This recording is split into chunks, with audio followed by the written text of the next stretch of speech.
Bonjour, bonjour, bienvenue sur le podcast d'Étoiles. Aujourd'hui, je vais vous parler de la nouvelle lune du 3 septembre. Elle se passe à 11 degrés 04 minutes du signe de la Vierge. C'est en fait une nouvelle lune de rentrée, ce qui convient parfaitement avec l'énergie de ce signe, comme quoi on a bien organisé les choses. Le signe de la Vierge, elle nous parle de discernement, d'ordre, de notre quotidien, tel que le travail et la santé. Une nouvelle lune, c'est le bon moment pour créer de nouvelles intentions. Donc là, c'est vraiment un moment idéal pour faire le point sur ce qui nous convient ou non dans notre vie et pour créer des intentions pour cette nouvelle année qui se présente à nous. C'est également l'occasion d'observer les aspects de notre vie qui sont en désordre. Vous savez, quelquefois on a ce ressenti quand on rentre de vacances et on se dit tiens, mais j'ai envie de faire les choses autrement, j'ai envie de mettre les choses à une autre place. Et de toutes les façons, c'est vraiment un très bon moment pour ranger, pour trier, pour jeter ce qui nous encombre. Ça peut être aussi au niveau administratif le bon moment pour faire le tri dans nos documents. Puis s'il y a trop de bazar dans nos placards, de jeter, surtout si vous mettez du temps à trouver, vous savez, le vêtement que vous cherchez ou le papier que vous avez rangé à un endroit que vous ne retrouvez pas. Tout ça, ça occasionne du stress, des tensions. C'est important de porter son attention à ce sujet pour alléger notre vie, pour la simplifier, pour y voir plus clair dans la façon dont nous gérons notre vie. C'est vraiment le moment propice pour clarifier, classer ce qui doit l'être afin de nous sentir plus apaisés intérieurement. La Vierge, elle évoque aussi le secteur de la santé, donc peut-être est-ce le bon moment pour changer notre façon de nous nourrir ou en tout cas de prendre conscience que peut-être on a été un peu généreux avec les apéros de l'été. C'est un bon moment pour se reprendre en main. Donc cette nouvelle lune, elle nous offre une réinitialisation de notre quotidien. On va pouvoir évaluer ce qui fonctionne ou non, on va pouvoir apporter les améliorations nécessaires, le but étant de simplifier ce quotidien et par conséquent donc, comme je le disais, de réduire le stress. Cela peut être juste de porter son regard sur des petits détails que parfois nous négligeons, mais qui vont faire toute la différence. Le signe de la Vierge, elle nous parle de méthode. Donc on peut en profiter pour mettre en place des objectifs quotidiens, hebdomadaires, mensuels. C'est vraiment le bon moment pour faire des listes. Les fameux tableaux Excel, c'est aussi le moment pour s'offrir des nouveaux cahiers, des nouveaux agendas. Les papeteries en regorgent maintenant. Et ce sont les joies de la rentrée. Donc, réorganisons nos placards, instaurons de nouvelles routines et des rituels aussi pour désencombrer nos pensées négatives, trouver de la joie dans les petites choses du quotidien. C'est pas toujours si facile, hein, ça peut être un véritable défi, mais on peut y arriver. Quand on regarde la carte, cette nouvelle lune, elle forme une opposition avec Saturne. Donc Saturne, c'est la planète qui nous invite toujours à prendre le temps et à voir la réalité telle qu'elle est. Si on veut l'utiliser positivement, il s'agit de faire les choses selon les règles et de prendre ses responsabilités. Saturne nous récompense toujours quand on le respecte. Saturne, donc, en face de la nouvelle lune, peut sans doute nous indiquer que chaque début est important, qu'il faut prendre le temps, le structurer. Donc c'est excellent pour créer de nouveaux rituels, de nouvelles habitudes, une nouvelle routine. C'est pour initier une nouvelle façon de vivre son quotidien. Alors on est dans l'axe Vierge-Poisson, donc nous sommes invités à prendre des moments de silence. Le Poisson nous invite au silence, nous invite à écouter ce qui se passe à l'intérieur et autour de nous, afin qu'on puisse avoir une vue d'ensemble avant d'agir. Vraiment, ça me semble important d'observer les situations dans leur ensemble et du coup de prendre des décisions plus claires, d'honorer les ralentissements qui se présentent, de prendre le temps d'écouter ce qui se manifeste en nous, d'oser dire non si on le ressent, si on sent que c'est nécessaire, de se reposer, de faire des pauses, pareil si on ressent les choses, Le Poisson, c'est vraiment du ressenti. Et avec Saturne, c'est oser accepter de prendre le temps. C'est d'autant plus important que la nouvelle lune, elle marque le début de la saison des éclipses qui va débuter. La prochaine éclipse, elle aura lieu lors de la prochaine pleine lune. Et elle se fera en présence de Neptune dans le signe des Poissons. La lune, elle se retrouvera exactement entre Saturne et Neptune. Donc ce sont des énergies neptuniennes puissantes qui vont nous préparer à la conjonction Saturne-Neptune dont je vous parlerai plus tard dans un autre podcast, dont les effets se feront sentir dès le printemps 2025. Neptune et les Poissons parlent de dissolution, d'ôter tout ce qui n'a plus de raison d'être. Et donc, c'est comme un abandon de vieilles structures obsolètes. C'est pourquoi de faire le tri avant rendra ce moment beaucoup plus confortable. C'est vraiment une préparation à ce qui va se passer prochainement. Et ça nous permet de revenir au temps présent, de nous ancrer et de choisir ce que nous ne voulons plus, de le faire en conscience. C'est toujours plus confortable. Alors cette nouvelle lune, Mercure, donc c'est le maître de cette nouvelle lune, elle est en carré avec... pas la nouvelle lune, Mercure est en carré avec Uranus. Il s'agit donc du troisième et dernier carré de la série, on en a déjà parlé dans les podcasts précédents, mais c'est un carré qui met en lumière le pouvoir des mots et leur impact sur notre vie. C'est la manifestation du pouvoir de communication et de la responsabilité des mots choisis. Il peut y avoir de l'agitation, il peut y avoir aussi une forme d'imprudence au niveau des mots, d'où l'importance de prendre le temps de réfléchir. Ça nous offre aussi la liberté de penser différemment et de rompre avec d'anciens schémas de pensée, de sortir des sentiers battus, d'avoir de nouvelles idées, une nouvelle créativité. Il y a une libération ici.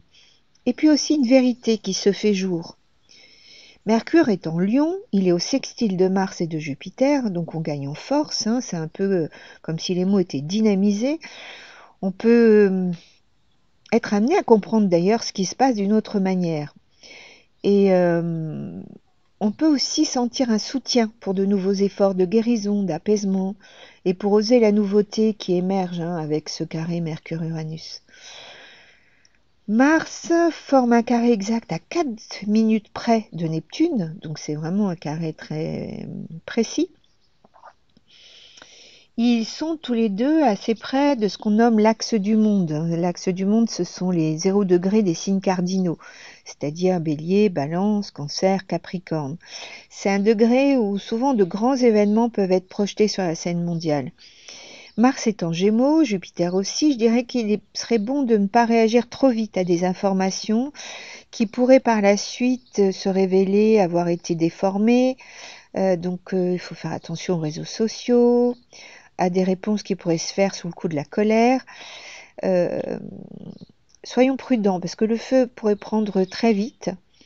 Neptune peut créer une forme de brouillard.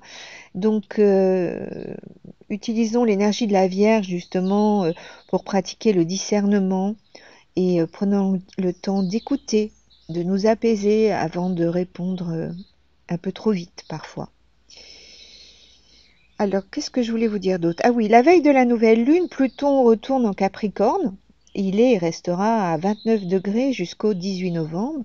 C'est la dernière fois qu'on ressentira son influence dans ce signe, puisqu'il met 248 ans environ pour faire le tour du zodiaque. Donc nous sommes dans une période intense où le pouvoir hiérarchique tentera probablement d'affirmer sa puissance en décuplant ses forces, en créant de nouvelles règles, des nouvelles réglementations. Mais moi, je trouve que ça ressemble plus au chant du cygne qu'à autre chose.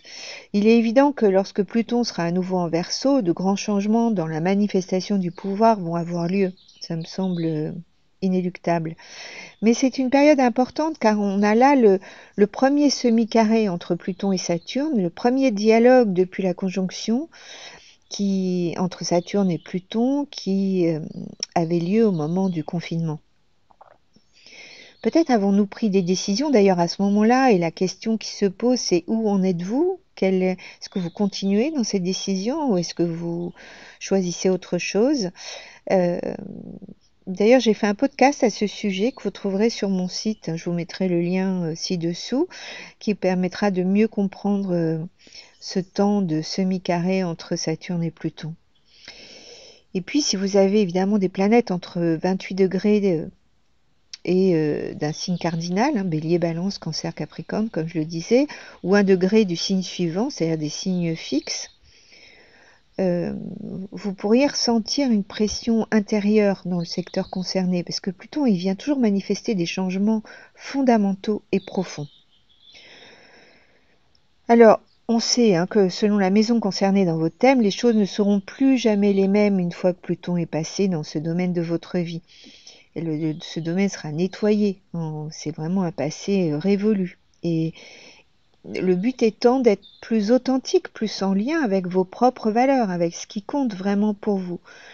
Je vous rappelle, j'ai fait une petite vidéo dont vous trouverez le lien dans le descriptif ci-dessous, pour que vous puissiez donc en toute autonomie trouver où dans votre thème se situe tel ou tel degré du signe. Le 2 septembre aussi, on a Uranus qui sera rétrograde et stationnaire. Donc Uranus est une planète lente et quand elle change de direction, on peut imaginer comme un immense bateau qui se met en mouvement. C'est très lent, très puissant et c'est surtout inarrêtable. Et là, c'est ce qui se passe. Sur les derniers degrés du signe du Taureau, Uranus va manifester sa puissance. On a déjà parlé de sa présence dans le signe des Taureaux avec les volcans qui se réveillent. Bon, l'actualité nous a donné raison, et pareil pour les tremblements de terre, mais oui, enfin, au niveau international, on sait la dernière fois que Uranus se trouvait à 27 degrés du Taureau, c'était en 1941, et ça correspond à Pearl Harbor, le moment où les États-Unis se sont réveillés, si j'ose dire, pour intervenir en Europe. Bon, ce sera certainement très différent cette fois-ci, mais on peut imaginer qu'il pourrait y avoir un événement inattendu, soudain, quelque chose qui se manifeste. Évidemment, si vous avez des planètes à 26 ou 28 degrés du Taureau, du Lion d'ailleurs, ou du Scorpion ou du Verseau, vous pourrez ressentir plus fortement ces mouvements de transformation. Et ça pour un plus grand besoin de liberté. Avoir une envie de rompre avec les règles, surtout d'exprimer qui vous êtes vraiment. Ça peut être un exemple de travail qui ne nous convient plus, quand c'est en maison 10 par exemple, ou en maison 6, ou si c'est en maison 4, quelque chose de croyance, de loyauté familiale, parce que le Taureau c'est quand même le cœur, avec lequel vous vous libérez, donc qui vous permet, c'est vraiment la sensation de plus de liberté qui se manifeste après comme une agitation, avec après une espèce d'évidence, un besoin impérieux de changer quelque chose. D'ailleurs, on parle là d'Uranus, de Pluton, mais on peut voir qu'il y a, je crois que c'est dans les premiers moments où on va voir que Pluton forme un trigone à Uranus avec Neptune, qui est au sextile de ces deux planètes. Donc c'est une énergie qui va s'inscrire dans le temps, mais qui manifeste la promesse d'une harmonie entre ces trois planètes lentes.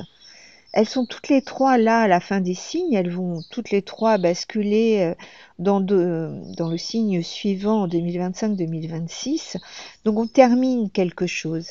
Neptune et Pluton forment un sextile depuis plus d'un siècle, mais Uranus, lui, il a formé 7 fois de suite un carré à Pluton entre 2012 et 2015.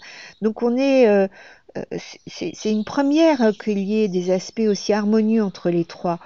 On peut y voir un Uranus en Taureau qui nous invite à nous enraciner, à intégrer physiquement Pluton en Capricorne. Et tout ça, ça nous permet peut-être d'observer ce que nous avons accompli depuis l'arrivée de Pluton en Capricorne en 2008. Qu'est-ce que nous avons réussi à lâcher, à abandonner depuis l'arrivée de Neptune en Poisson en 2011?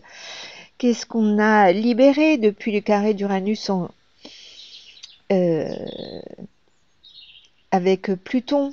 et puis l'arrivée d'Uranus en Taureau, évidemment. Donc vraiment, je vous invite à aller voir dans quelles sont les maisons concernées, parce que je pense que là, il y a un trésor.